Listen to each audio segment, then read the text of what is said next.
आज की ये कहानी द प्रिंसेस, एक राजकुमारी हु जो नेवर यानी कि कभी नहीं, स्माइल यानी कि मुस्कुराई। तो ऐसी राजकुमारी के बारे में आज की ये कहानी है जो कभी नहीं मुस्कुराई थी।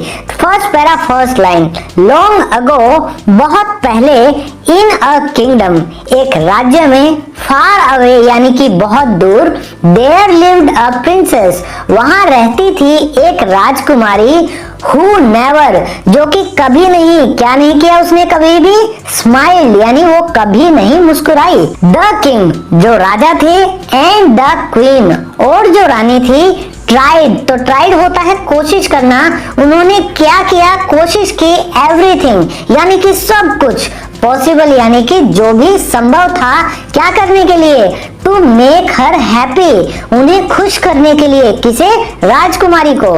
शी हैड फैबुलस क्लोथ्स, तो उस राजकुमारी के पास क्या थे, फैबुलस यानी कि शानदार, क्लोथ्स यानी कि कपड़े थे, एंड और ज्यूल्स और गहने भी थे। द कोर्ट जेस्टर, तो कोर्ट यानी कि राज दरबार, और जेस्टर का मतलब होता है जोकर, जो हंसाता था राजा को और उनके मंत्रियों को। तो एंटरटेनमेंट के लिए पहले मूवीज नहीं हुआ करती थी, तो उस समय ये जोकर सभी का मनोरंजन करते थे। तो इस जोकर ने भी क्या किया, ट्राइड, इसने भी कोशिश की, क्या करने की, टू मेक हर लाफ, उन्हें हंसाने की, राजकुमारी को, कैसे, विद जोक्स, चुटकुलों के साथ, एंड ट्रिक्स यानी कि चाले, या आप कह सकते हैं अलग अलग तरीके उन्होंने अपनाए राजकुमारी को हंसाने के लिए। तो दोस्तों, इस कहानी के पहले पैरा से हमें ये पता चला कि बहुत पहले, बहुत दूर एक राज्य में एक राजकुमारी रहती थी जो कभी नहीं मुस्कुराई थी, और जो राजा और रानी थे उन्होंने सब कुछ जो भी संभव था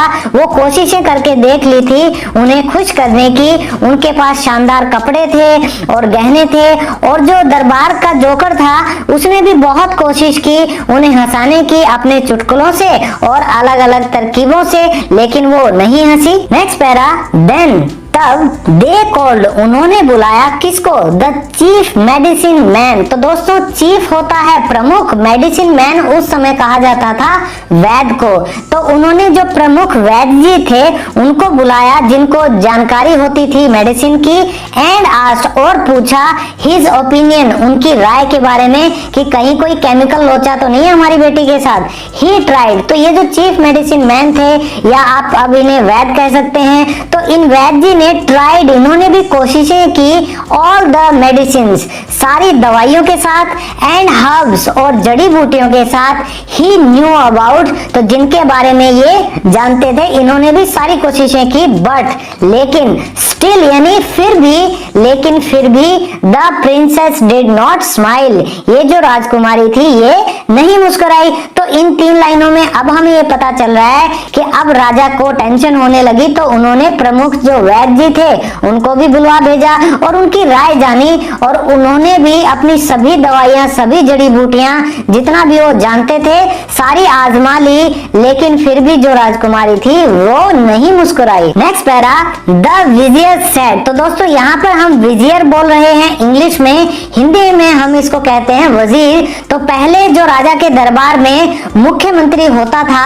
जो आजकल गृह मंत्री होते हैं सरकारों में, तो उसको हम कहते हैं वजीर। तो इन वजीर ने अब क्या कहा, your majesty, Maharaj, let us, चलो हम करते हैं क्या, प्रोक्लेम, तो दोस्तों प्रोक्लेम होता है कोई चीज अनाउंस करना, किसी की घोषणा करना, अ रिवॉर्ड, एक इनाम की हम चलो घोषणा करते हैं, फॉर एनीवन, किसी के लिए भी, हु यानी कि जो, कैन मेक, जो करवा सके, द प्रिंसेस, राजकुमारी को, स्माइल यानी कि हंसा सके, द रिवॉर्ड, तो ये जो इनाम है, शुड बी, वो होना चाहिए, वेरी वैल्यूएबल, बहुत ज्यादा कीमती होना चाहिए।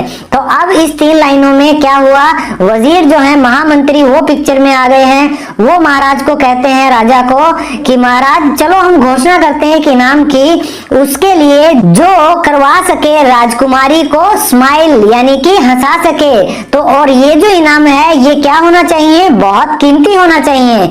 Next para, the most valuable, तो सबसे ज्यादा जो कीमती थिंग यानी कि चीज इन माई किंगडम, मेरे राज्य में, इज माई डॉटर, वो तो मेरी बेटी है। आई शैल गिव हर, मैं उसे दे दूंगा, इन मैरिज यानी कि मैं उसकी शादी करवा दूंगा, टू एनीवन, किसी से भी, हु यानी कि जो, मेक्स हर स्माइल, जो उसे हंसा सके। डिक्लेयर द किंग, तो डिक्लेयर होता है घोषणा करना, तो ये किसने घोषणा कर दिया? राजा ने। तो अब इन 3 लाइनों में क्या हुआ? राजा कह रहा है अपने महामंत्री को कि भाई सबसे ज्यादा कीमती चीज मेरे राज्य में तो मेरी बेटी है, और जो भी उसे हंसा सकेगा मैं उसको मेरी बेटी शादी में दे दूंगा। ये राजा ने अब घोषणा कर दी। नेक्स्ट पैरा, सो, इसलिए, इट वॉज प्रोक्लेम, तो इस बात की घोषणा हो गई थी, दैट की एनीवन, जो भी, हु मेड, जो करवा सके, द प्रिंसेस स्माइल, राजकुमारी को हंसाना, वुड मैरी हर, वो उससे शादी करेगा। एक्रोबैट्स, जो कलाबाजियां करते हैं, एंड क्लाउन्स, और जो जोकर होते हैं, एंड मैजिशियंस, और जादूगर, रिच मैन यानी अमीर लोग, एंड पुअर मैन यानी कि गरीब आदमी, मर्चेंट्स यानी कि व्यापारी, एंड बैगर्स, और भिखारी भी, ऑल बिगेन, सभी ने शुरू कर दिया क्या भाई?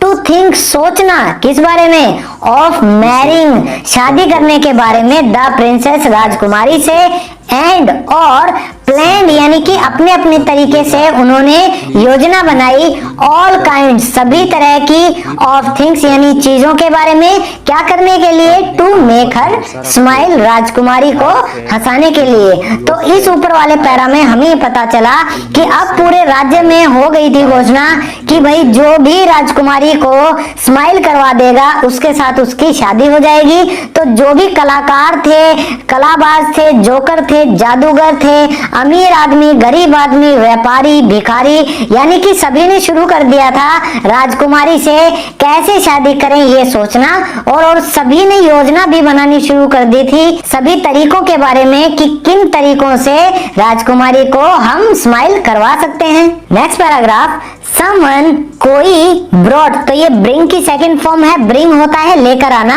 तो क्योंकि ये पास्ट टेंस में है तो इसकी सेकंड फॉर्म लग गई। समवन ब्रॉट, कोई लेकर आया, अ टॉकिंग पैरट, एक बोलने वाला तोता, वो भी बड़ा हंसाता है ना लोगों को। मैजिशियंस, जो जादूगर थे, पुल्ड आउट, उन्होंने निकाले, क्या निकाले? रैबिट्स यानी खरगोश निकाले, रिबन्स यानी कि चमकीले वो फीते होते हैं पतले, वो निकाले, एंड कलर्ड स्कार्व्स, और रंगीले स्कार्फ निकाले, कहां से? आउट ऑफ हैट, अपनी टोपियों से। एक्रोबैट्स, जो कलाकार थे, कलाबाजी करने वाले, परफॉर्म्ड, उन्होंने प्रदर्शन किया, ऑल काइंड्स ऑफ ट्रिक्स, जो भी तरीके उनको आते थे उन्होंने प्रदर्शन किया अपनी तरकीबों का। मर्चेंट्स, जो व्यापारी थे, शोड, उन्होंने दिखाया, वेयर्स यानी कि साजो सामान, from all over the world, सारी दुनिया से वो जो लाए हुए थे सामान वो व्यापारियों ने दिखाया।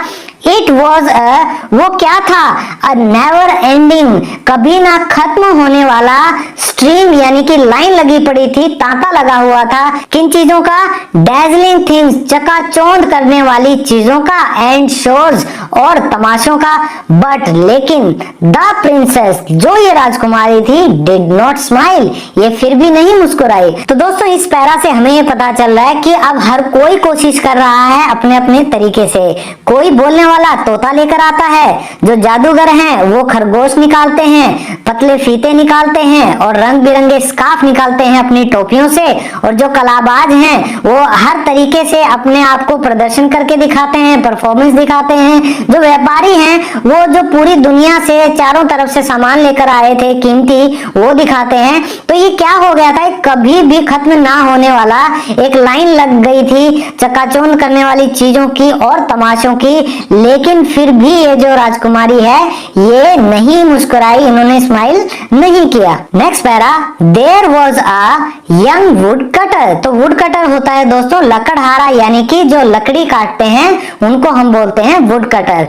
तो वहां एक जवान लकड़ी काटने वाला भी था, हु हैड नॉट हर्ड, जिसने नहीं सुना था, द प्रोक्लेमेशन यानी कि घोषणा। तो प्रोक्लेमेशन होता है जो घोषणा राजा ने की थी उसके बारे में। इस जवान जवान लकड़हारे ने नहीं सुना था। He had been in the forest, वो जंगल में था। At the time, उस समय।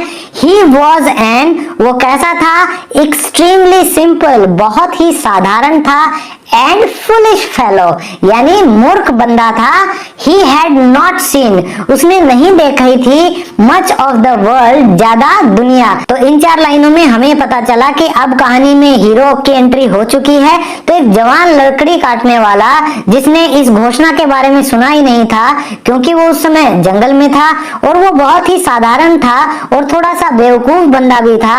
He had not seen, उसने बहुत सी दुनिया देखी नहीं थी। तो जिस बंदे को दुनिया का ज्यादा ज्ञान ना हो तो उसको बेवकूफ ही बोलते हैं लोग। नेक्स्ट पैरा, he found, उसे मिला a horse, एक घोड़ा, that जो had strayed, तो स्ट्रे होता है दोस्तों भटका हुआ या आवारा हम बोल देते हैं। स्ट्रे डॉग्स होते हैं ना, जैसे आवारा कुत्ते या जिनका कोई मालिक नहीं होता। तो जो भटका हुआ था कहाँ? into the forest, जंगल में। the horse was, तो ये जो घोड़ा था a new, क्या था? ये एक नया यंग वन, यानी कि एक ये जवान नया घोड़ा था। कहां पर? In the stable. तो दोस्तों स्टेबल वो जगह होती है जहां पर घोड़ों को रखा जाता है। तो उसको आप घुड़साल भी बोलते हैं, उसको आप अस्तबल भी बोलते हैं। तो ये किसका अस्तबल था भाई? ऑफ द किंग, यानी राजा का। द वुड कटर, तो ये जो लकड़हारा था हैड नॉट सीन, उसने नहीं देखा था अ हॉर्स, एक घोड़ा, अर्लियर यानी कि पहले। ही वेंट, वह गया, ऑल अराउंड इट, यानी उसके चारों तरफ वो घूमने लगा। इट हैड अ फेस, तो ये इट इस्तेमाल किया गया है इस जवान घोड़े के लिए। उसका क्या था? अ फेस, यानी कि एक चेहरा था। एंड अ लॉन्ग बॉडी, और एक लंबा शरीर था। एंड समथिंग लाइक, और कुछ था किस जैसा? अ विस्क, यानी झाड़ू जैसा। एट द बैक, यानी कि उसके पीछे। तो ये सब चीजें नई थी किसके लिए? इस लकड़हारे के लिए, क्योंकि इसने कभी घोड़ा देखा ही नहीं था। तो इस ऊपर वाले पैरा से हमें पता चल गया कि एक घोड़ा जो जंगल में भटक गया था वो किसको मिला? इसी जवान लकड़हारे को मिला। और ये घोड़ा कहाँ का था? ये था राजा के अस्तबल का एक नया जवान घोड़ा। और इस लकड़हारे ने, क्योंकि इससे पहले घोड़ा नहीं देखा था, तो ये इसके चारों तरफ घूमकर देख रहा था कि भाई उसका एक चेहरा है, लंबा शरीर है और एक झाड़ू जैसा भी कुछ इसके पीछे लगा हुआ है। नेक्स्ट पैरा, आई थिंक, मैं सोचता हूँ, दिस थिंग, ये जो चीज है, कैन हेल्प मी, ये मेरी मदद कर सकती है। क्या करने के लिए? कैरी, तो कैरी होता है लादना, यानी लेकर जाना। क्या लादने के लिए भाई? द वुड, यानी कि लकड़ियां। टू माई हाउस, मेरे घर के लिए। ही थॉट, ये सोचा उस लकड़हारे ने। इट हैज आईज, इसकी आंखें हैं। ऑन वन साइड, एक तरफ। बट नन, लेकिन नहीं है कुछ भी। कहाँ? ऑन द अदर, दूसरी तरफ। सो इसलिए आई वुड बेटर, बेहतर होगा कि मैं क्या करूं? सिट, बैठ जाऊं। फेसिंग द अदर साइड, दूसरी तरफ चेहरा किए हुए या दूसरी तरफ देखते हुए। दैट वे, इस तरीके से। We will be able to, तो एबल टू होता है इस काबिल हो जाएंगे, सक्षम हो जाएंगे हम क्या करने में? टू सी बोथ साइड्स, दोनों तरफ देखने में। तो दोस्तों इन 4 लाइनों में हमें इस लकड़हारे की बेवकूफी की झलक मिलती है। ये सोचता है कि ये जो चीज है ना, मुझे लगता है ये मुझे लकड़ियां लेकर जाने में मेरे घर तक मदद कर सकती हैं। इसकी एक तरफ तो आंखें हैं लेकिन दूसरी तरफ कुछ भी नहीं है, इसलिए बेहतर होगा कि मैं दूसरी तरफ देखते हुए बैठ जाऊं। इस तरीके से हम इस काबिल हो जाएंगे कि दोनों तरफ देख सकें। नेक्स्ट पैराग्राफ, सो इसलिए ही क्लैम्बर्ड, वो ऊपर चढ़ गया। तो दोस्तों क्लैम्बर का मतलब होता है किसी भी चीज के ऊपर चढ़ जाना। कहाँ चढ़ गया भाई? ऑन द हॉर्स, वो घोड़े के ऊपर चढ़ गया। फेसिंग बैकवर्ड्स, यानी पीछे की तरफ चेहरा करके वो घोड़े के ऊपर चढ़ गया। एंड और होल्डिंग हिज बंडल, और होल्ड का मतलब होता है पकड़ना, तो वो पकड़े हुए था क्या? हिज बंडल ऑफ वुड, तो बंडल है यानी गठरी, जो गट्ठा होता है लकड़ियों का, उसको पकड़कर वो बैठ गया पीछे की तरफ चेहरा करके उस घोड़े के ऊपर। ही हंग ऑन, वो लटक गया। किसके ऊपर लटक गया? टू द विस्क। तो ये जो विस्क यानी कि झाड़ू जैसा क्या था, ये घोड़े की पूंछ थी, ये उस पर लटक गया, उसने पकड़ लिया उसको। दैट वॉज, जो कि क्या थी, एक्चुअली यानी वास्तव में द हॉर्स टेल, उस घोड़े की पूंछ थी। दिस स्टार्टल, तो स्टार्टल होता है चौंकना, तो इससे चौंक गया, कौन चौंक गया, द हॉर्स यानी कि घोड़ा, सो मच, बहुत ज्यादा, दैट की इट बोल्टेड, वो तेजी से भागने लगा। तो जैसे ये लकड़हारा लटक जाता है उस पूंछ पर जो कि झाड़ू सी उसे लगती है, जो कि वास्तव में पूंछ थी, इसने क्या कर दिया भाई, घोड़े को इतना चौंका दिया कि वो बड़ी तेजी से भागने लगा। द वुडकटर, ये जो अब लकड़हारा था, बिकेम यानी ये क्या हो गया, टेरिफाइड, ये घबरा गया, एंड ड्रॉप्ड, और इसने गिरा दिया, क्या गिरा दिया भाई, द बंडल ऑफ वुड यानी कि लकड़ी का जो गट्ठा था, जो इसके पास गठरी थी, उसको गिरा दिया। तो इस ऊपर वाले पैरा से हमें पता चला कि अपनी बेवकूफी का सबूत देने के लिए अब उसने क्या किया, लकड़हारे ने, वो घोड़े के ऊपर तो चढ़ गया, पीछे की तरफ बैठ गया और उसने लकड़ियों का गठरा पकड़ लिया और वो लटक गया उस झाड़ू जैसी दिखने वाली चीज पे, जो कि वास्तव में क्या थी, उस घोड़े की पूंछ थी। और जैसे ही उसने पूंछ पर लटकना शुरू किया, इसने घोड़े को इतना चौंका दिया कि वो बहुत तेजी से भागने लगा। तो अब जो लकड़हारा था ये घबरा गया और उसने लकड़ियों का बंडल जो था वो गिरा दिया। लास्ट पैराग्राफ, द हॉर्स गैलोप, तो जो गैलोप का मतलब होता है वो होता है सरपट दौड़ना, बुरी तरह से भागना। तो अब ये घोड़ा सरपट दौड़ने लगा, कहां, टू इट्स स्टेबल यानी अपने घुड़साल की तरफ, अस्तबल की तरफ। द प्रिंसेस, जो ये राजकुमारी थी, सो उसने क्या देखा, द वुड कटर, इस लकड़हारे को गोइंग बैकवर्ड्स यानी पीछे जाते हुए, ऑन द हॉर्स यानी कि घोड़े के पीठ पर ये बैठा था उल्टा, तो ये बैकवर्ड्स जा रहा था, एंड बस्ट आउट, और ये फूट पड़ी, कैसे फूट पड़ी, लाफिंग, हंसते हुए यानी कि ये जोर जोर से हंसने लगी।